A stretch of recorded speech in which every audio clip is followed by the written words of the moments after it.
আজকের ভিডিওর টপিক হচ্ছে দূর থেকে কাউকে হাজির করা। অর্থাৎ আপনি যদি কাউকে ভালোবাসেন বা পছন্দ করেন, অথবা আপনার স্ত্রী বা কেউ যদি আপনাদের থেকে দূরে চলে যায় বা পালিয়ে যায় বা কোথাও চলে গেছে রাগ করে, সেই অবস্থায় কীভাবে আপনি তাকে দূর থেকে হাজির করবেন। এমত অবস্থায় মনে করেন আপনি তাকে কোনো কিছু খাওয়াতে পারবেন না, ছোঁয়াতে পারবেন না, সেক্ষেত্রে দূর থেকে কীভাবে তাকে হাজির করতে পারবেন তার নকশা দেবো আজকে আপনাদেরকে। তো প্রথম থেকে ভিডিওটা শেষ পর্যন্ত দেখুন। আমার চ্যানেলটা অবশ্যই সাবস্ক্রাইব করবেন, লাইক কমেন্ট শেয়ার করবেন। আর আপনারা যদি আমাদেরকে দিয়ে কোনো ব্যক্তিগত কাজ বা তদবির করাতে চান, সেক্ষেত্রে স্ক্রিনে দেওয়া নাম্বারে সরাসরি ফোনে বা হোয়াটসঅ্যাপে যোগাযোগ করে যে কোনো কাজ করাতে পারবেন। দেশে বা দেশের বাইরে থেকে কারো কোনো তদবির প্রয়োজন হলে আমরা কুরিয়ারে সেটা পাঠাতে পারবো, সমস্যা নেই। তো নকশাটা দেখুন, 16টা ঘরের নকশা যেভাবে দেওয়া আছে ঠিক সেইভাবেই লিখতে হবে আপনাকে। নকশাটা লিখতে হবে দুইভাবে লেখা যায়।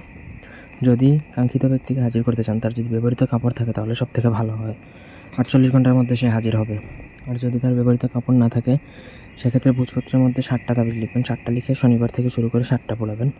আর যদি কাপড়ে থাকে তাহলে একটা কাপড়ই, এক টুকরা কাপড়ই যথেষ্ট, একবার পোড়ালেই কাজ হয়ে যাবে। তো এটা আপনাকে জাফরান কালি দ্বারা লিখতে হবে, অন্য কোনো কালি দ্বারা লিখলে এটা জাগ্রত হবে না।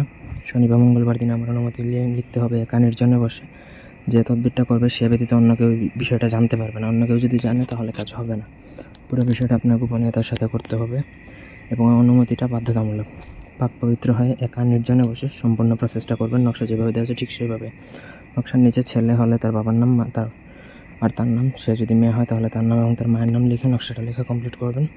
এটা যদি আপনারা ঠিকমতো করতে পারেন, 1000% আমি গ্যারান্টি দিচ্ছি আপনি ফলাফল পেয়ে যাবেন উইদিন 48 ঘন্টার মধ্যে।